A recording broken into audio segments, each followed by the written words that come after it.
प्रस्तुत करता Patanjali face wash, glow से ग्लोरी तक, बढ़ाए आपका आत्मविश्वास। प्रायोजक, धोखे से बचें और पेमेंट हमेशा अग्रवाल पैकर्स एंड मूवर्स के साथ लिमिटेड लगाकर ही करें। Call 9300 Patanjali Dantkanti toothpaste, complete oral health का सच। State Bank of India, the banker to every Indian, solid bank की solid backing. Patanjali Kesh Kanti, hair oil and shampoo, अब बालों का टूटना मना है। और Steris health care private limited deals in quality medicine. Steris, quality that you can trust. नमस्कार, 29 मई है आज और दिन है बुधवार। वक्त तो चला है जी बिजनेस की प्राइम टाइम पेशकश इंडिया 360 का। मैं हूं दीपक डोभाल। करेंगे दिन भर की तमाम अहम खबरों का 360 डिग्री एनालिसिस, लेकिन सबसे पहले आज की हेडलाइंस।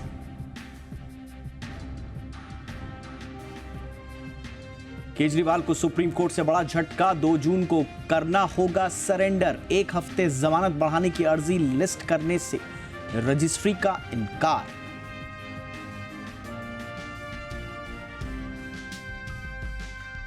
ओडिशा के सीएम नवीन पटनायक के कांपते हाथों पर पीएम मोदी को साजिश का शक, कहा हम इसकी जांच कराएंगे।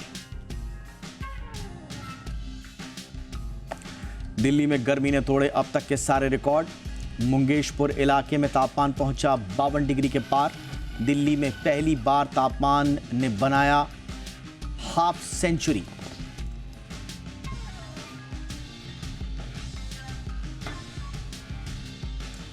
दिल्ली की प्रचंड गर्मी में मजदूरों को बड़ी राहत। दोपहर 12 से 3 बजे तक वेतन के साथ मिलेगी छुट्टी। उपराज्यपाल ने जारी किया आदेश।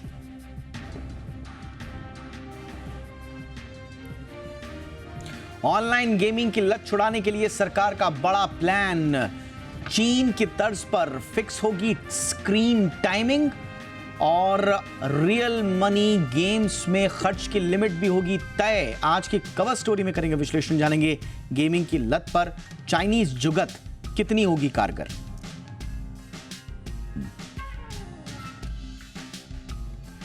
भारत पर बढ़ा एस&पी का भरोसा। रिफॉर्म जारी रहने की उम्मीद से आउटलुक स्टेबल से बढ़ाकर पॉजिटिव किया।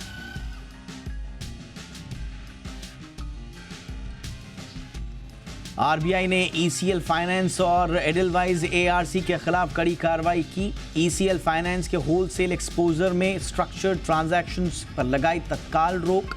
एडलवाइज एआरसी पर नए फाइनेंशियल एसेट लेने पर रोक।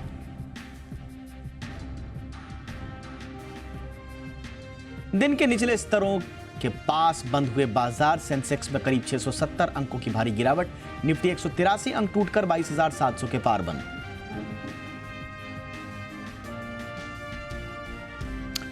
और आइए अब देख लेते हैं न्यूज इन फोकस। आज के शो में कौन सी खबरें रहेंगी फोकस में। सबसे पहले बात होगी कवर स्टोरी के तहत गेमिंग की लत, जिसके लिए अब सरकार चाइनीज जुगत लाने की तैयारी में है। क्या है ये चाइनीज फॉर्मूला और चाइना में ऐसा क्या होता है कि वहां पर गेमिंग की लत पर लगाम कसी जा सकी है, आज बताएंगे कवर स्टोरी में। साथ ही साथ MORTH का 3 स्तरीय road safety formula, ministry of road transportation ने ये कौन सा त्रिस्तरीय फॉर्मूला लगाया है। क्या इससे रोड सेफ्टी और सुनिश्चित होगी? क्या दोपहिया वाहनों के लिए अलग लेन बनाने के प्रावधान अब हिंदुस्तान में आने वाले हैं? इस पर बातचीत आगे करेंगे न्यूज इन फोकस में। साथ ही साथ प्राइवेट स्कूल में बच्चा जेब कटेगी पक्का, ये हम इसलिए पूछ रहे हैं क्योंकि जबलपुर में 11 स्कूलों ने 100 से 250 करोड़ का घोटाला कर दिया। किताबों का, करिकुलम में चेंजेस का, फीस का। आज इसी पर चर्चा होगी। क्या जबलपुर फीस स्कैम के बाद पूरे देश में स्कूल्स का ऑडिट होना चाहिए और फीस स्ट्रक्चर से लेकर करिकुलम चेंजेस के जो ट्रेंड्स हैं उनके पूरी तरह से ऑडिट करके सच्चाई सामने आनी चाहिए। करेंगे इस पर व्यापक चर्चा। और रोज की तरह आपको जी बिजनेस के मैनेजिंग एडिटर अनिल सिंह भी बताएंगे बाजार पर स्ट्रैटेजी। अभी फिलहाल मार्केट्स किस दिशा में जा रहे हैं, आगे की रणनीति क्या होनी चाहिए, ये पूरी स्ट्रैटेजी बताएंगे अनिल सिंह भी।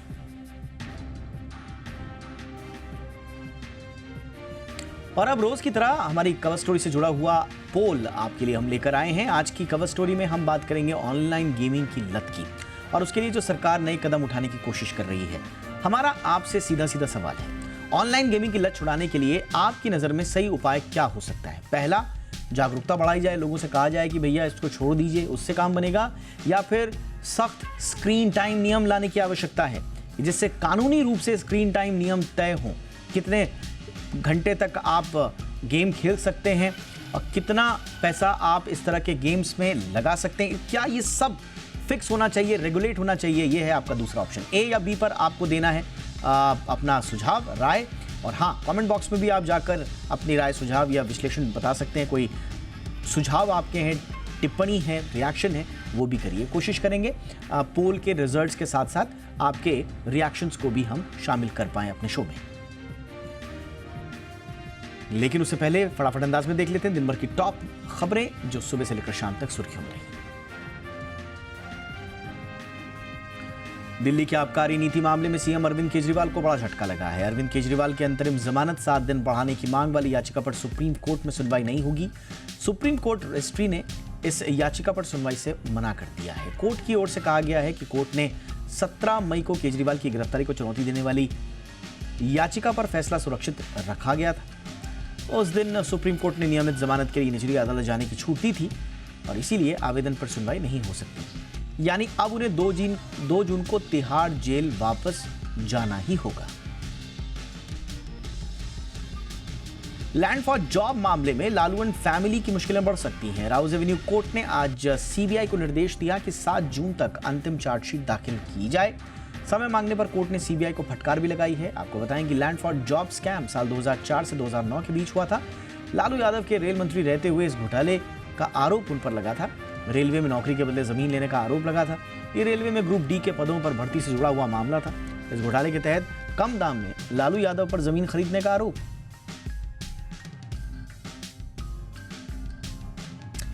यूपी के कैसरगंज से बीजेपी उम्मीदवार करण भूषण सिंह के काफिले की गाड़ी ने 4 युवकों को रौंद दिया।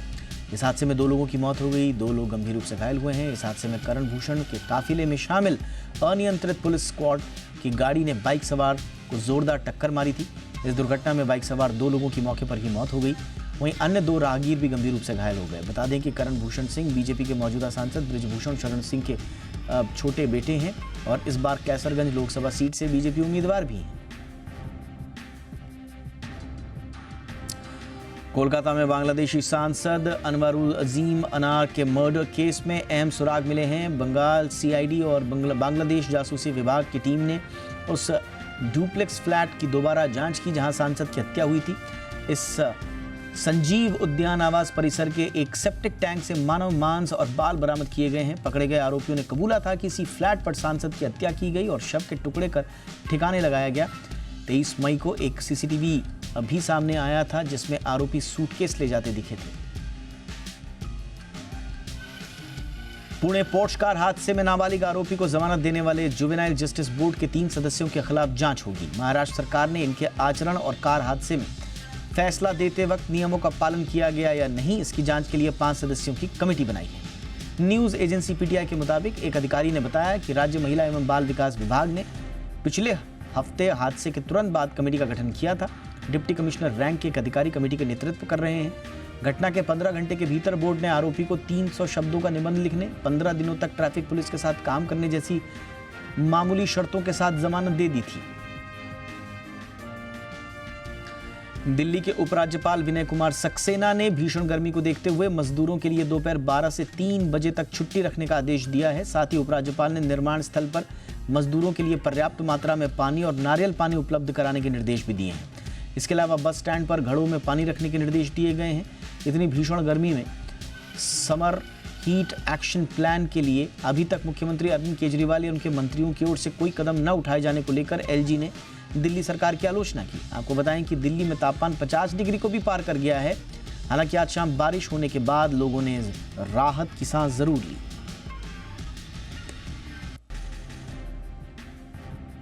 बिहार के शेखपुरा में भीषण गर्मी के कारण एक स्कूल में कई छात्र बेहोश हो गए।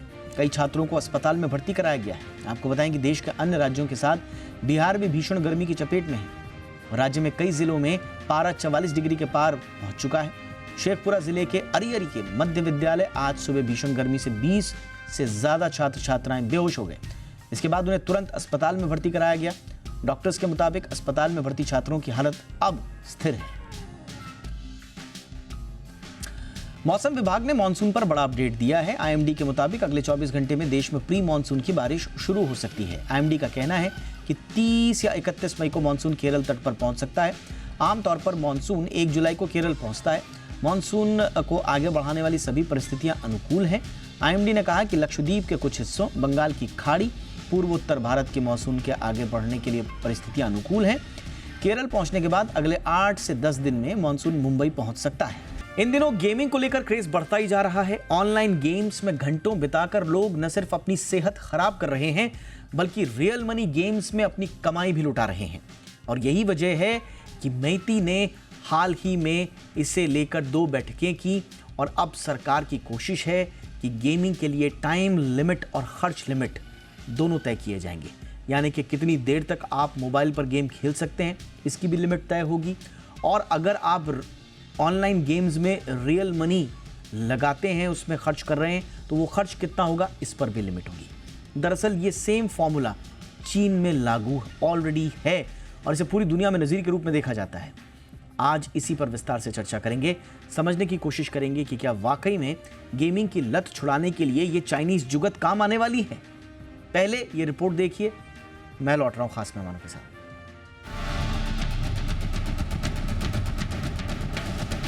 ऑनलाइन गेमिंग का क्रेज दिनों दिन बढ़ता जा रहा है। आज के समय में लोग फोन, लैपटॉप, डेस्कटॉप सब में घंटों समय निकालकर गेम खेलते हैं। लोग ये नहीं देखते कि उन्होंने कितना समय गेम खेलने में बिता दिया या कितने पैसे खर्च कर दिए। मोबाइल या कंप्यूटर पर गेम खेलने की लत से न सिर्फ आपका समय बर्बाद होता है, बल्कि स्वास्थ्य से जुड़ी कई परेशानियां भी झेलनी पड़ती हैं।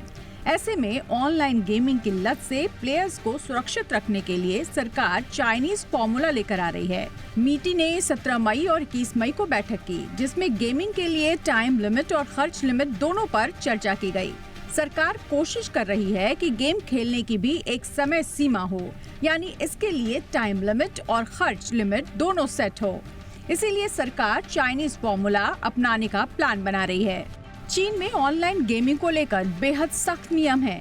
चीन में 18 साल से कम उम्र के बच्चों को केवल शुक्रवार, शनिवार और रविवार को शाम 8 बजे से 9 बजे तक 1 घंटा ऑनलाइन गेम खेलने की अनुमति है। नेशनल हॉलिडे के समय भी इसी समय सीमा का पालन किया जाता है।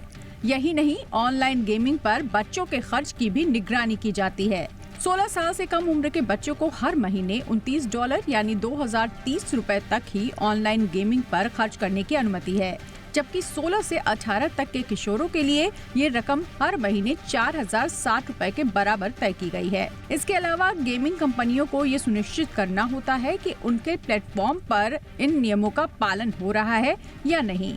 गेम खेलने से पहले रियल नेम और आईडी की पहचान जरूरी है, ताकि कोई फेक आईडी के जरिए नियमों का उल्लंघन न कर सके।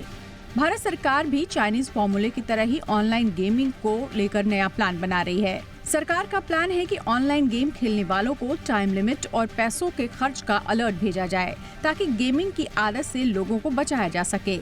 इसके अलावा उपभोक्ता मामलों के मंत्रालय भी देश के बड़े अस्पतालों के साथ मिलकर इसके दिमाग पर होने वाले असर की स्टडी कर रहा है। सरकार इस पर काफी तेजी से काम कर रही है।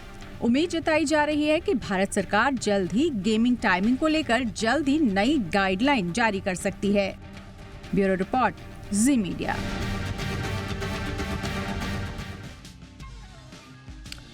निराली भाटिया हमारे साथ जुड़ चुकी हैं, साइबर साइकोलॉजिस्ट हैं जानी मानी। निराली जी, बहुत बहुत स्वागत है आपका। निराली जी, कितना हम उम्मीद रखें, ये जो आपसे हमारी बात भी हुई थी जब चीन में ये इस तरह की प्रैक्टिसेस को लागू किया गया था, क्या वाकई में सरकार की मदद से स्क्रीन टाइम और रियल मनी जो गेम में इन्वॉल्व होता है उसके खर्च को कैप करने से या उस पर लिमिट लगाने से कुछ फर्क पड़ेगा, फायदा होगा? मेरा ये मानना है कि ये इस तरह के रेगुलेशंस कलेक्टिव एफर्ट होने चाहिए। फिलहाल पेरेंट्स के डिस्क्रिप्शन पे है कि वो बच्चों पे कितना नियंत्रण लगाते हैं, बट अकेले उस डायरेक्शन से नहीं काम हो रहा है। तो यस, हम सभी ने मिलकर इस पे लड़ना है। तो जब सरकार की तरफ से भी ये आएगा, I think it's a fantastic idea. China में ये सक्सेसफुल हुआ है, हमारे लिए भी ये सक्सेसफुल होगा, क्योंकि स्पेशली फॉर चिल्ड्रन उनका वेलबींग ये हमारी जिम्मेदारी है। And there is no harm. See games दो तरीके के होते हैं, एक स्किल बेस्ड होता है, स्किल डेवलपमेंट वाला, और एक होता है चांस वाला। पर्टिकुलरली आप रेगुलेशंस उस पे लाइए जो चांस वाले हैं, जो ज्यादा एडिक्टिव होते हैं नेचर में। सो time regulation, money regulation absolute must. ये ना ही केवल पैसों का जो ये हो रहा है, क्राइम हो रहा है या लॉस हो रहा है, उससे नहीं बचाएगा, but also it will help in mental health. उनकी भी अच्छी स्थिरता रह सकती है। उसका टाइम का अप्रोप्रिएट यूज हो रहा है, एंड गेम का एक पर्पस होता है। पोस्ट कोविड हम सारे डिपेंडेंसी हमारी ऑनलाइन गेमिंग पे इतनी बढ़ गई है कि बच्चे ना वापस से मैदानों में नहीं आ पा रहे हैं। तो आई थिंक ये रेगुलेशन मल्टीपल एरियाज में हमें हेल्प करेगा, and it will also bring in a very very stable this. हम गेम्स बंद नहीं करने को बोल रहे हैं, बट अगर हम उसे डिसिप्लिन में एक बैलेंस अप्रोच के साथ खेल सकते हैं तो व्हाई नॉट। एंड हमने इतने सालों में तो देखा है कि सिर्फ पेरेंट के डिस्क्रिप्शन से काम नहीं हो रहा है। So we really need authorities also. Gamers के ऊपर, यानी जो गेम बनाने वाली कंपनी है, उनके ऊपर भी रेगुलेशंस होने चाहिए, where they take up that responsibility कि उनका कौन यूजर है, उसे किस तरह से दे आर इन्फ्लुएंसिंग, एंड उनकी रिस्पॉन्सिबिलिटी में क्या क्या इंक्लूड होता है। बट निराली जी एक एज अ कंट्री इसमें एक चीज निराली जी एक्सेप्टेबल है और ये एक्सेप्टेबल नहीं। इसमें एक चीज निराली जी जो मुझे थोड़ा सा, मैं जिसको लेकर मेरे मन में शक रहता है हमेशा, वो ये है कि हम हिंदुस्तानी ही नहीं, मतलब दुनिया में कोई भी हो, जहाँ पर टेक्नोलॉजी आती है वहाँ पर कोई ना कोई जुगाड़ निकाल लेते हैं लोग, है ना। अगर आप ये कहें, फ्रैंकली स्पीकिंग, अगर आप मुझसे पूछें कि रूल्स तो कहते हैं कि साहब जो नाबालिग बच्चे हैं 14, 15, 16 साल से कम उम्र के बच्चे, उनको सोशल मीडिया पे नहीं होना चाहिए। बट हम सब जानते हैं कि वो सारे बच्चे हैं और माँ बाप की सहमति से हैं। ऐसे में एक तो ये जो रेगुलेशंस हैं ये रिमोट हैं, इसमें आपने रेगुलेट कर दिया, आपने कानून बना दिया, नियम बना दिया। मुझे जहाँ तक लगता है ज़्यादातर इसमें कंपनीज़ को ही कहा जाएगा, ऑनलाइन गेमिंग कंपनीज़ को ही कहा जाएगा कि आप ऐसे फीचर्स डालिए कि वो उसमें पॉपअप आ जाए या उसमें अलर्ट भेजना शुरू कर दें। बट अलर्ट को इग्नोर करना, पॉपअप को इग्नोर करना, नोटिफिकेशन को इग्नोर करना, वो हमेशा मेरे पास रहेगा वो अधिकार। तो क्या मतलब और ऐसा है नहीं कि आप हर बच्चे के ऊपर या हर इंसान के ऊपर हवलदार बैठा देंगे कि ये कितनी देर गेम खेल रहा है, इसको चेक करते रहो और जैसे ही 1 घंटा हुआ वैसे ही डंडा मार देना। ऐसे आप कर नहीं सकते। तो मैं उस रूप में कह रहा हूं, क्योंकि सोसाइटी के जो बिहेवियरल चेंजेस हमने देखे हैं वो हम लास्ट उभार जो हुआ है सोशल मीडिया के आने से, वो हम तब से देख रहे हैं। आपको उम्मीद है कि ये सही मायनों में कभी प्रैक्टिकली इंप्लीमेंट हो पाएगा? So I'll explain this. इसके 2 पहलू हैं। रेगुलेशंस लाने का मतलब ये नहीं है कि हम अवेयरनेस पे काम नहीं करें। एक साधारण एग्जांपल है, जैसे आज ड्राइविंग के हमारे पास रूल्स हैं, हमारे पास लॉज भी हैं। ड्रिंकिंग एंड ड्राइविंग या undriving, not appropriate driving, under age driving, इस सब के लिए नियम भी हैं। यस, फिर भी जो लोग वायोलेट करते हैं वो करते हैं, लेकिन the number of people violated वे कम हो जाता है, क्योंकि एक फियर इंड्यूस करना बहुत जरूरी है इन चीजों में जहां खुद से नियंत्रण नहीं हो पाता है। आई एम नॉट सेइंग कि ये फुल फ्लैग सोल्यूशन होगा, लेकिन आज जहां कोई रेगुलेशन नहीं है, जहां पे लेट्स से फॉर एग्जांपल 10,000 बच्चे इसमें ट्रैप हो रहे हैं, I am sure with regulation वो नंबर्स बहुत नीचे आ जाएंगे। We will be able to have examples, and कोई भी लॉ जो है वो एक बाइंडिंग हो जाता है, एक मोरालिटी पे भी आ जाता है। तो जैसे मैंने कहा कि कलेक्टिव एफर्ट हो जाता है। शायद आप पेरेंट बन के ये अनुमति दे दो, बट बिकॉज लीगली एक्सेप्टेबल नहीं है, there will be other guardians who will also stand up against this. तो इट इज, मतलब मेरे हिसाब से ये एब्सोल्युटली मस्ट कदम है। 100%, जैसे आपने कहा कि टेक्नोलॉजी में हर चीज का तोड़ होता है, तो we will also evolve and grow. Technology में हर चीज का तोड़ होता है, वो इसके फायदे के लिए भी यूज कर सकते हैं। So it's not just companies in addition to the same, निराली जी, in addition to the same, मैं अब आ रहा हूँ आपके पास, जो दरअसल आपका डोमेन भी है। एक तरफ हमारे रेगुलेटरी रिजीम्स हैं, एक तरफ हमारे रेगुलेशन ऑफ गेम फीचर्स हैं या restrictions in availability and access है, ये आप पॉलिसीज़ बनाकर कानून लागू करके कर देंगे। बट दूसरी तरफ जो ट्रीटमेंट इंटरवेंशंस होने चाहिए कि एक अप्रोच ये है कि साहब आप बिल्कुल डंडा चला के उसको रोक दोगे, दूसरा ये है कि अगर वो कोई इस लत में है भी तो उनको साइकोलॉजिकली, उनको सोशली, उनको परिवार के अंदर मॉरली, ये जो ट्रीटमेंट इंटरवेंशंस की ज़रूरत पड़ेगी उसकी कितनी पड़ेगी और उसकी कितनी बड़ी भूमिका होगी? सो of course mental health aspect ये रेगुलेशन के टाइम पे से लेके एंड तक कंसिडरेट होना ही चाहिए. Regulations can not be separate from the mental health aspect of this. अभी हमारे पास दो टाइप के यूजर हैं. एक जो अभी नए नए एक्साइटेड होते हैं, specially children, they get attracted to new games, they are very excited. जरूरी नहीं कि हर बच्चा एडिक्टेड होता है, लेकिन अगर रेगुलेशन है तो उसकी संभावना कि उसके साथ कुछ गलत हो, क्योंकि addiction is not the only cause. वहाँ पे गेमिंग रूम्स में बुलिंग भी बहुत होती है एंड समय बहुत जाता है, बच्चों के पैसे भी जा रहे हैं. सो मल्टीपल एवेन्यूज हैं. तो जो बिगिनर्स हैं उनके लिए काफी हद तक ये रेगुलेशन हेल्पफुल रहेंगे.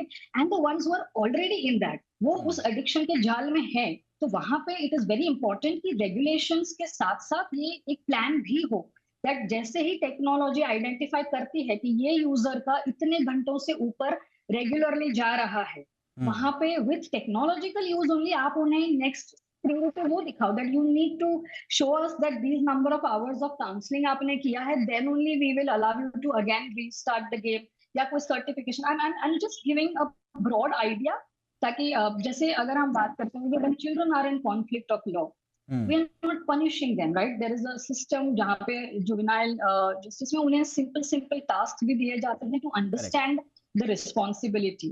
So this also has to be part of our program of regulation.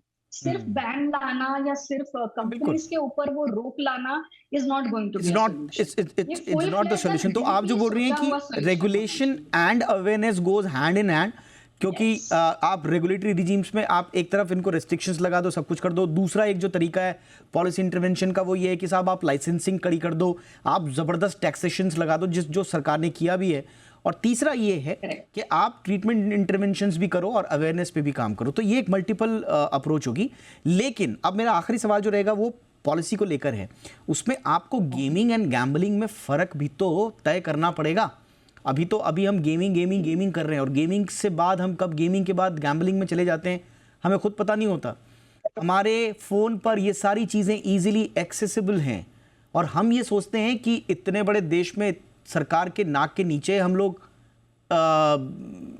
ये मेरे फ़ोन में आया है तो ये लीगली ही आया होगा. दिक्कत ये है कि अभी सरकार को ही नहीं पता कि गैम्बलिंग को अच्छे से कैसे परिभाषित करें, रियल मनी गेम्स को कैसे परिभाषित करें, गेम ऑफ स्किल्स को, गेम ऑफ चांस को अच्छे से कैसे परिभाषित करें. हम ऑफशोर कंपनीज हैं, आपने रेस्ट्रिक्शंस लागू कर दिए, वो हमारी इंडियन कंपनीज पे तो लागू हो जाएंगे, वो आसानी से लागू कर भी देंगे, लॉ अबाइडिंग कंपनीज हैं.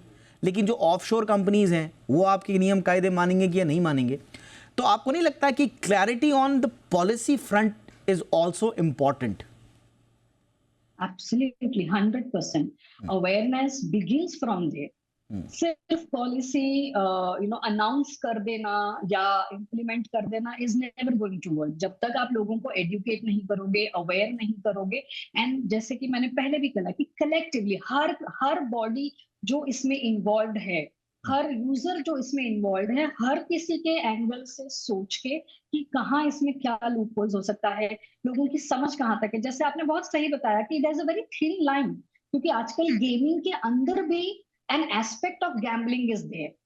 तो बहुत डिफिकल्ट हो जाता है अगर बाय द बुक्स जाना है तो टू आइडेंटिफाई कि मैं किस कैटेगरी में बैठा हूं, या बहुत इजी भी हो जाता है to just cover it up and brush it under a gaming category, जबकि आप सेल कर रहे हो गैम्बलिंग फीचर्स. एब्सोल्युटली. तो इसके लिए we will always have to have a strict body जो ये सारे रूल्स, रेगुलेशंस एंड ये फाइन लाइंस को ठीक से समझे. पहले हर कंपनी जो ये अप्रूवल मांगती है कि I am producing a game and I would want it to be listed, वहां से शुरू करें कि उनके लिए वो टर्म्स बहुत स्ट्रिंजेंट होनी चाहिए. पर्सनली आप मुझसे पूछे निराली, पर्सनली आप मुझसे पूछे, मैं ये चाहूंगा, क्योंकि मैं इस पूरे इशू को 3-4 साल से, खासतौर से कोविड के बाद से हम लोग इसको कवर कर रहे हैं, मैं ये देखना चाहूँगा कि सरकार एनी पॉलिसी इन प्लेस लाने से पहले सरकार खुद में क्लैरिटी ले। आप लीजिए 6 महीने लीजिए 8 महीने लीजिए, साल भर लीजिए, पहले खुद में क्लियर हो जाइए साहब, क्या गैम्बलिंग है और क्या नहीं है, क्या गेम है क्या नहीं है, किसके लिए गेम सही है किसके लिए नहीं है, और फिर आप उसके अकॉर्डिंगली सारे स्टेक होल्डर्स को इन्वॉल्व कीजिए और उसके बाद आप बनाइए रूल। और अब चाहे आपको चाइना से रूल कॉपी करना पड़े या दुनिया के किसी कोने से या अपना नया out of the box idea लाना पड़े, लेकिन आपको ये करना होगा। लेकिन पहले you need to have clarity on your part first. तो मैं चाहूँगा कि पहले गवर्नमेंट और गवर्नमेंट एजेंसीज अपनी क्लैरिटी रखें, उसके बाद वो करें। बट ये अच्छी पहल है, कम से कम इस पर चर्चा हो रही है, बात हो रही है, सरकार इसमें इस दिशा में आगे बढ़ रही है, ये तारीफ़ काबिल बात है। शुक्रिया बहुत बहुत आपका वक्त निकालने के लिए निराली, और थैंक यू सो मच। बहुत सारे अच्छे इनसाइट्स आपसे आज भी मिले। अब वक्त है हमारे देश की जनता की राय जानने का इस पूरे मुद्दे पर। हमने पूछा था उनसे कि भाई आपकी राय में क्या अच्छा रहेगा, जागरूकता ही बढ़ाई जाए और या स्क्रीन टाइम का विषय। आप देखिए, बड़ा ऐसा विचित्र पोल तो मैंने देखा नहीं इंडिया 360 में, जब से हमने पोल की शुरुआत की है। 50-50% सब कंफ्यूज्ड है। कुछ कह रहे हैं कि साहब जागरूकता बढ़ा दीजिए, कुछ कह रहे हैं कि साहब सख्त स्क्रीन टाइम नियम लागू कर दीजिए। दरअसल बात ये भी है कि ये दोनों का मिक्स एंड मैच भी हो सकता है। तो 50% जागरूकता पे काम कीजिए और 50% सख्ती बढ़ाइए, इसका ये भी हम मीनिंग निकाल सकते हैं। बहरहाल बहुत बहुत शुक्रिया उन तमाम लोगों का जिन्होंने इस पोल में पार्टिसिपेशन किया। ये थी हमारी आज की कवर स्टोरी।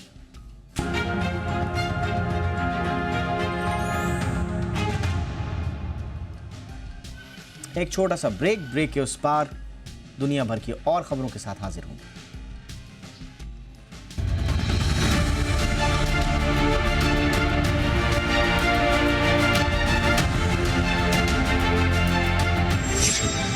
चुनाव के पल पल बदलते रुझान। सबसे पहले हम बताएंगे बाजार में नफा नुकसान। जी बिजनेस पर सबसे पहले जानिए किसकी जीत किसकी हार। चुनावी नतीजों से क्या है बाजार का सरोकार। मेरे और दिग्गज एक्सपर्ट्स के साथ देखिए नतीजों का सटीक कवरेज। मंगलवार 4 जून सुबह 7 बजे से लगातार पूरे दिन भर सिर्फ जी बिजनेस पर। और अब बात बिजनेस जगत की उन तमाम खबरों की जो सुबह से लेकर शाम तक रही सुर्खियों में।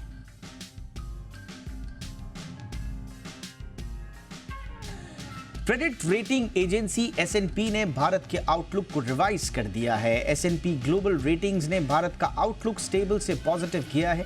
एजेंसी का कहना है कि चुनाव के नतीजे जो भी रहे, इससे अगर आर्थिक फंडामेंटल्स के दम पर भारत में अगले 2 से 3 साल ग्रोथ मोमेंटम जारी रह सकता है। एजेंसी ने उम्मीद जताई है कि भारत में आर्थिक रिफॉर्म्स और फिस्कल पॉलिसी पर आगे भी काम जारी रहेगा।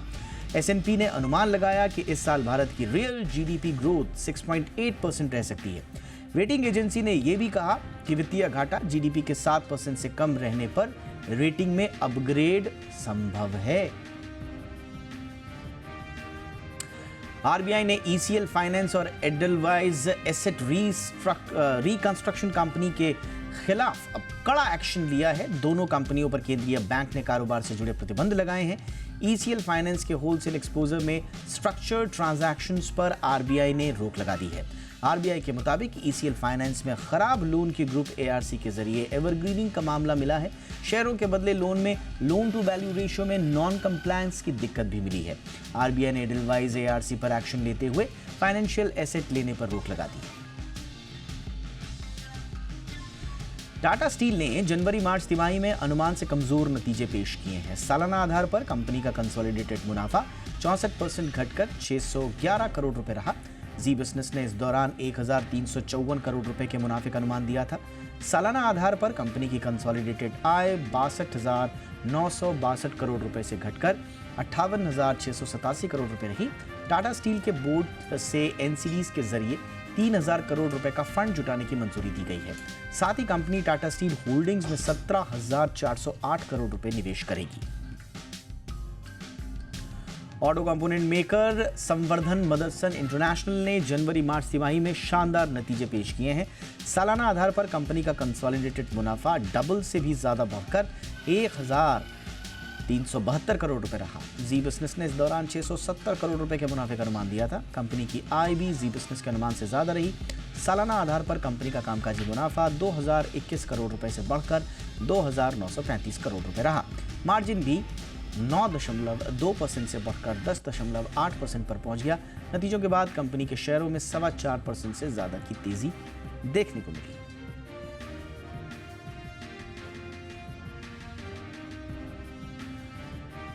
मझगांव डॉक शिप बिल्डर्स ने जनवरी मास तिमाही में शानदार नतीजे पेश किए हैं। सालाना आधार पर कंपनी का मुनाफा 103% बढ़कर 663 करोड़ रुपए रहा।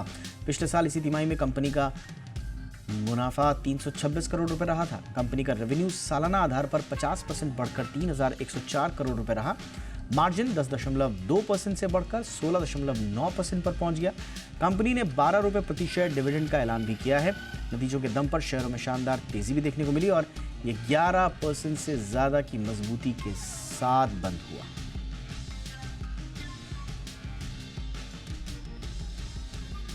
इप्का लैब ने जनवरी मास तिमाही में अनुमान के मुताबिक नतीजे पेश किए हैं। सालाना आधार पर कंपनी का कंसोलिडेटेड मुनाफा 70 करोड़ रुपए से घटकर 59 करोड़ रुपए रहा। जी बिजनेस ने इस दौरान 124 करोड़ रुपए के मुनाफे का अनुमान दिया था।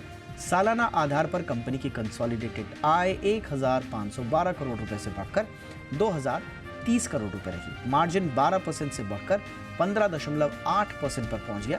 दरअसल कंपनी ने चौथी तिमाही में 137 करोड़ रुपए का अतिरिक्त घाटा दर्ज किया।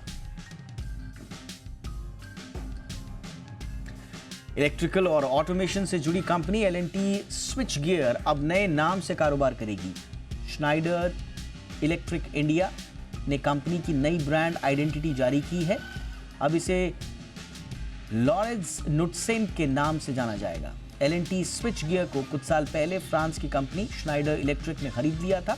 इलेक्ट्रिकल और ऑटोमेशन सॉल्यूशन में देश की यह अग्रणी कंपनी है।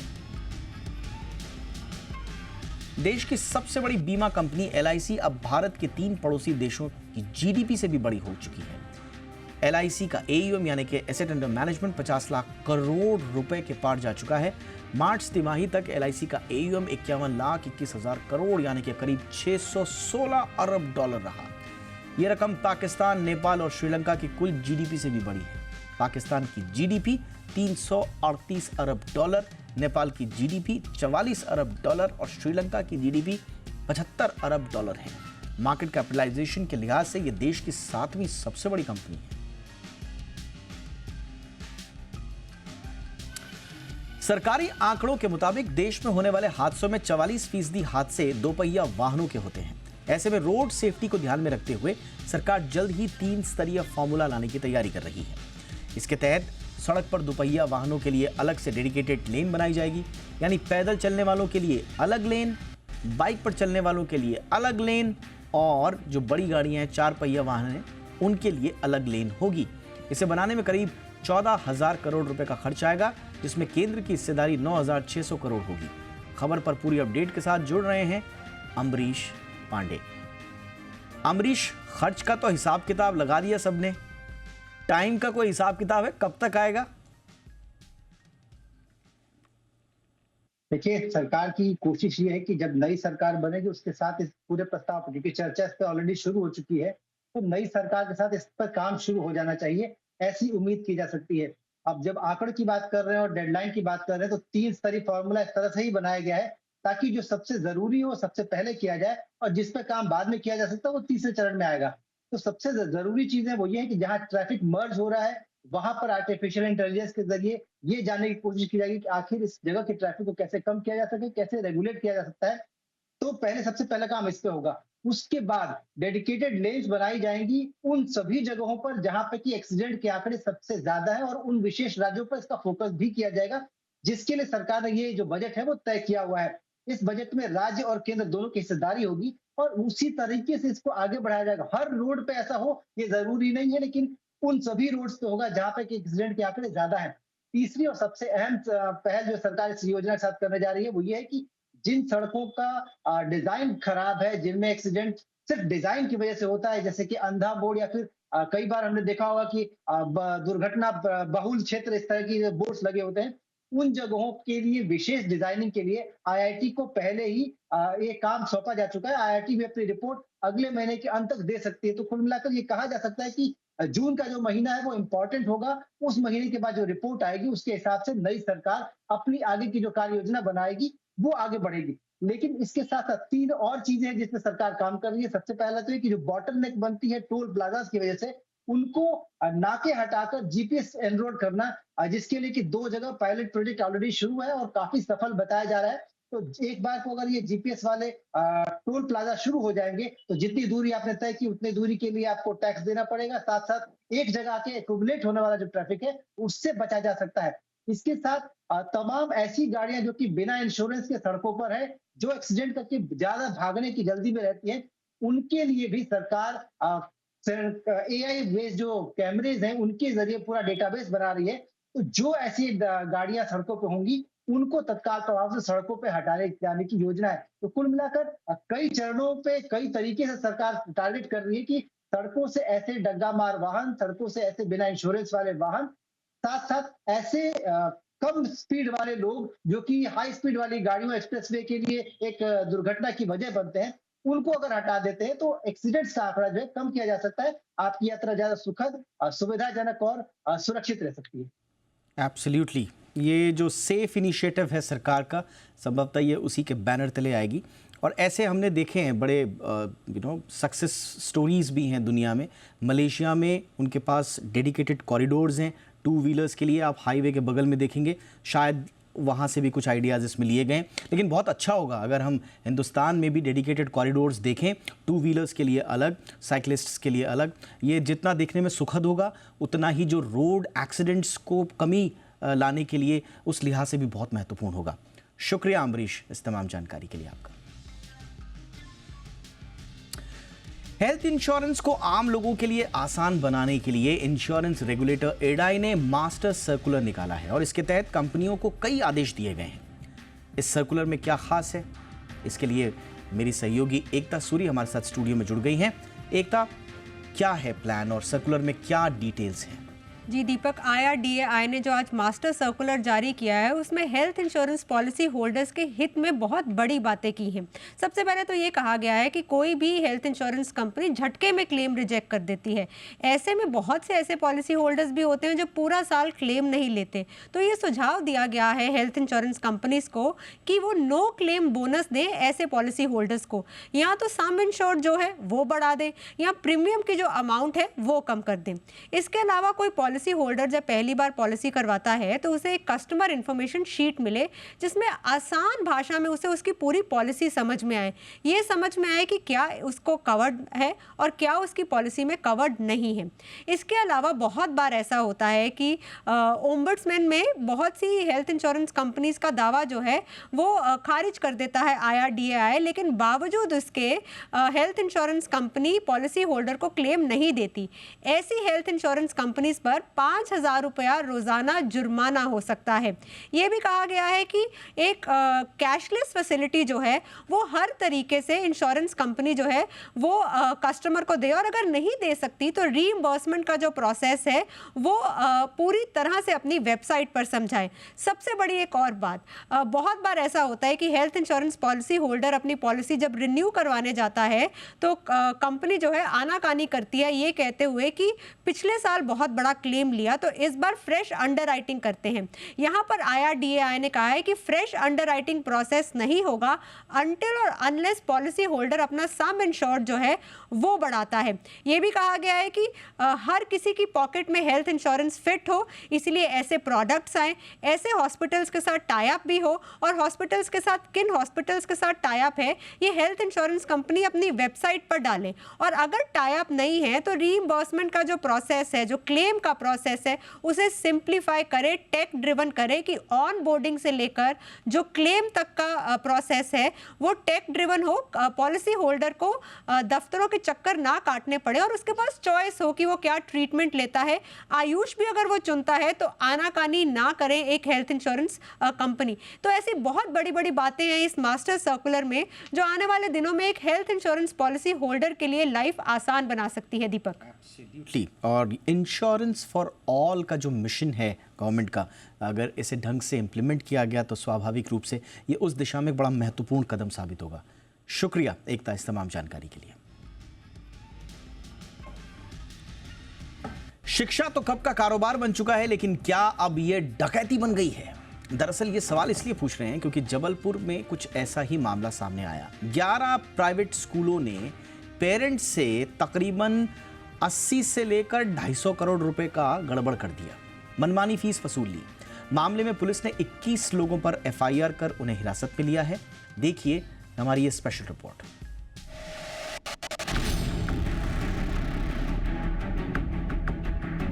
भला कौन ऐसा होगा जो अपने बच्चे को अच्छी स्कूली शिक्षा नहीं देना चाहता हो। एजुकेशन सेक्टर में तेजी से हुए बदलाव में स्कूली शिक्षा दीक्षा का माहौल भी तेजी से बदला है। सरकारी स्कूलों की बजाय लोग अपने बच्चों को पढ़ाने के लिए निजी स्कूलों को प्राथमिकता देते हैं। यही वजह है कि हर शहर कस्बों में कुकुरमुत्ते की तरह प्राइवेट स्कूल खुल गए हैं। ये स्कूल पहले तो बेहतर शिक्षा मुहैया कराने का दावा करते हैं, लेकिन बाद में इन्हीं दावों की आड़ में ये शुरू कर देते हैं कारोबार। जी हाँ, शिक्षा का कारोबार।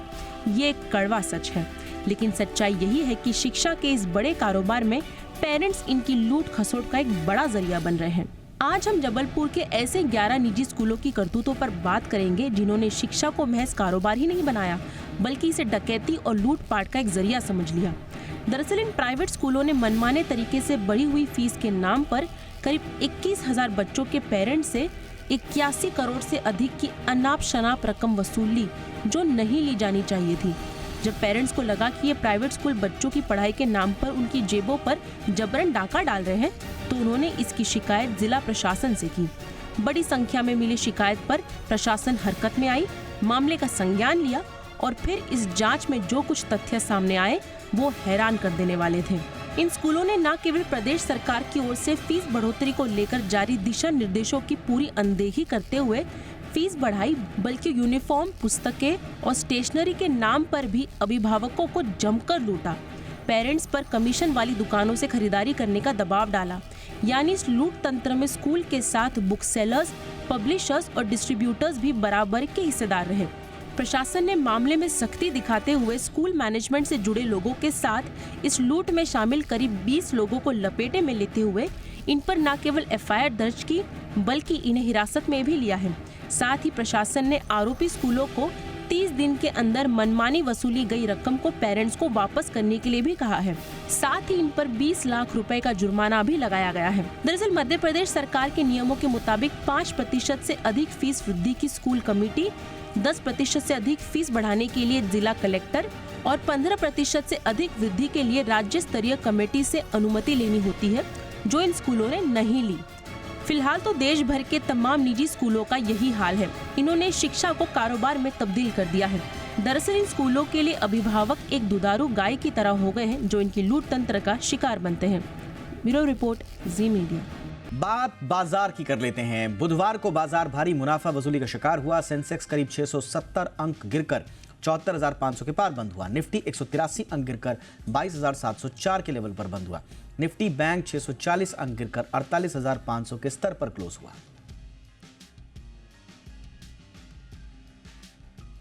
और अब देखते हैं जी बिजनेस के मैनेजिंग एडिटर अनिल सिंह भी कल के लिए बाजार पर क्या स्ट्रैटेजी बनाने की सलाह दे रहे हैं।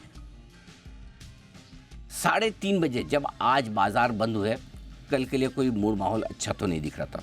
पहला, बैंक निफ्टी की मंथली एक्सपायरी के दिन के लोएस्ट लेवल पर जाकर बाजार बंद हो रहे हैं, दोनों ही निफ्टी और बैंक निफ्टी। सुसंकेत तो कमज़ोर। उसके ऊपर डाउ फ्यूचर्स लगभग 200 पॉइंट नीचे।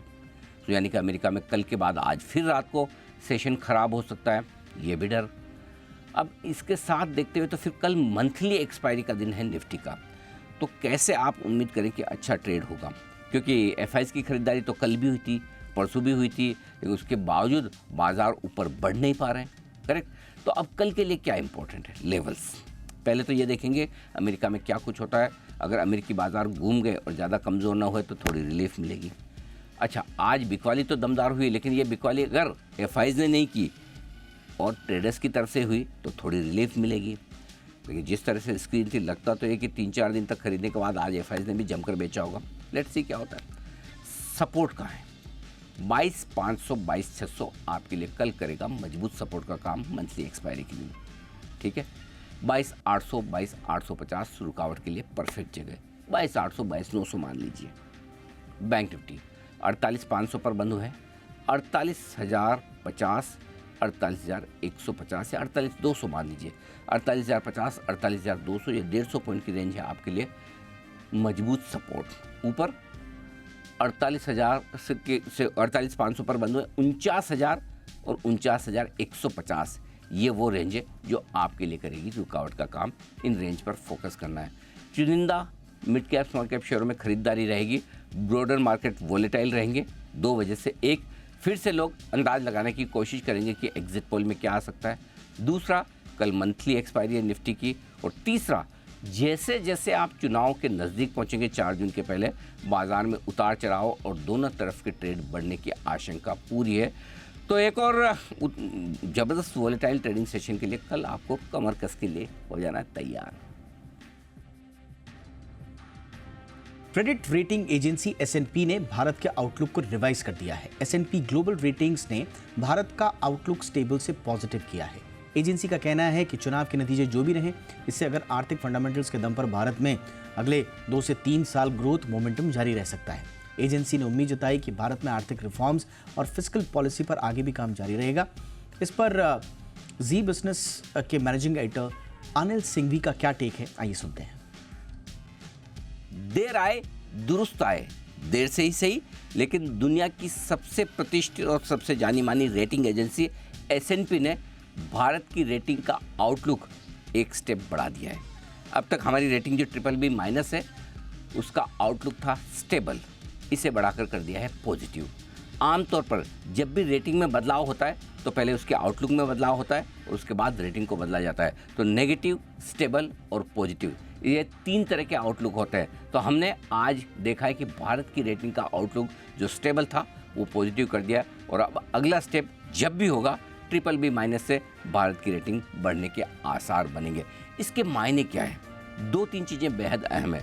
पहला, S&P का ये कहना है कि सरकार किसी की भी बने, भारत में रिफॉर्म्स की गति और रफ्तार बनी रहेगी। यानी कि नई सरकार भी अगले आने वाले समय में रिफॉर्म्स को और आगे बढ़ाएगी, जिससे इकोनॉमी की ग्रोथ बढ़ेगी। दूसरा, इकोनॉमी की ग्रोथ आएगी इंफ्रास्ट्रक्चर पर खर्चे से और ये खर्चा भी बढ़ेगा। अब इससे पीछे हो सकता है S&P का विचार ये कि हाल ही में RBI ने भारी भरकम डिविडेंड दिया है 2,11,000 करोड़ का भारत सरकार को, वो पैसा आ रहा है। टैक्स कलेक्शन, चाहे वो इनकम टैक्स हो, डायरेक्ट टैक्स या फिर GST, हमारा हाईएस्ट रिकॉर्ड लेवल पर चल रहा है। तो सरकार के पास पैसे काफ़ी आ रहे हैं टैक्स के तौर पर, डिविडेंड के तौर पर, और इसका इस्तेमाल सरकार इंफ्रास्ट्रक्चर में और निवेश करने के तौर पर करेगी। अब रहा सवाल टाइमिंग का। आमतौर पर कोई भी रेटिंग एजेंसी इलेक्शन से ठीक पहले रेटिंग का आउटलुक नहीं बढ़ाएगी, वो इंतज़ार करेगी कि चुनाव के नतीजे आ जाए और उसके बाद हम बढ़ाएं। लेकिन S&P का कहना है कि कोई फ़र्क नहीं पड़ता चुनाव के नतीजों से, क्योंकि हिंदुस्तान की इकोनॉमी इतनी मजबूत और इतनी तेज़ रफ्तार में है कि कोई भी सरकार बने ये रफ्तार बनी रहेगी। थोड़ी बहुत कम या ज़्यादा हो सकती है, लेकिन ग्रोथ पर असर नहीं पड़ेगा, ये भरोसा S&P का है। एक और बेहद इंटरेस्टिंग बात की, क्योंकि हमारा एक बहुत स्ट्रॉन्ग केस है कि भारत की रेटिंग बढ़नी चाहिए और इसकी रेटिंग बढ़ाने को लेकर लगातार प्रयास भी चल रहे हैं। S&P ने एक हिंट दे दिया, अगर वित्तीय घाटा इस साल वित्त वर्ष 2024 का 7% से नीचे रहा तो पूरी संभावना है कि वो रेटिंग बढ़ाएंगे। अब इस साल का वित्तीय घाटा तो आप जुलाई के बजट में देखेंगे कि एग्जैक्टली क्या नंबर आता है, लेकिन अगले साल के लिए और उससे अगले साल के लिए, यानी कि वित्त वर्ष 2025 और 2026 के लिए सरकार ने जो वित्तीय घाटे के लक्ष्य तय किए गए, जो बताए जा रहे हैं आमतौर पर, वो इससे काफ़ी नीचे है। 5% के आसपास के वित्तीय घाटे का लक्ष्य 2025 के लिए रहेगा। तो इस बात की पूरी संभावना है कि इस बार जितना पैसा टैक्स कलेक्शन के तौर पर आया है, जितना पैसा डिविडेंड के तौर पर आया, हमारा वित्तीय घाटा 7% से कम रहेगा। और अगर ऐसा हुआ तो बजट के बाद एक बहुत मजबूत केस बनेगा भारत के लिए कि भारत की रेटिंग S&P के द्वारा अपग्रेड की जाए। इसके बाद 2 और रेटिंग एजेंसीज हैं, मूडीज़ और फिच। अंतर्राष्ट्रीय बाजारों में 3 रेटिंग एजेंसीज का बड़ा वजन है। पूरी संभावना बनेगी कि एक रेटिंग एजेंसीज की तरफ से अपग्रेड आने के बाद में दूसरी रेटिंग एजेंसीज भी यही करेगी। फ़ायदा ये होगा, इससे भारत में ब्याज दरें कम होने में मदद मिलेगी। सरकार जो बोरो करती है उस पर उन्हें ब्याज कम देना पड़ेगा। अंतर्राष्ट्रीय बाजारों में जब भी आप बॉन्ड इशू करेंगे तो उस पर ब्याज आपको कम देना पड़ेगा, यानी कि सरकारी खजाने से ब्याज का खर्चा कम होगा, सरकार को उधार लेना आसान होगा और ये जो पैसा बचेगा वो और ज़्यादा सरकार ग्रोथ के लिए खर्च कर पाएगी। तो जल्दी से उम्मीद की जाए कि रेटिंग के आउटलुक बढ़ने के बाद अब रेटिंग बढ़ने की भी अच्छी खबर जल्दी सुनने को मिले। इंडिया 360 में आज बस इतना ही। #Zee India 360 याद रखिए। कोई राय, कोई सुझाव हो तो जरूर भेजिएगा। नमस्कार। अपॉइंटमेंट फिक्स कर लीजिए 1 जून शाम 6 बजे जी बिजनेस पर। आएंगे एग्जिट पोल के नतीजे। एग्जिट पोल का बाजार पर और देश की राजनीति पर क्या होगा असर, जान लीजिए तुरंत। 3 जून को खुलेंगे बाजार, हम बताएंगे 1 जून को ही बाजार पर होने वाला असर। Mega panel, mega exit poll देखिए सिर्फ जी बिजनेस पर, मेरे और एक्सपर्ट्स के दमदार पैनल के साथ।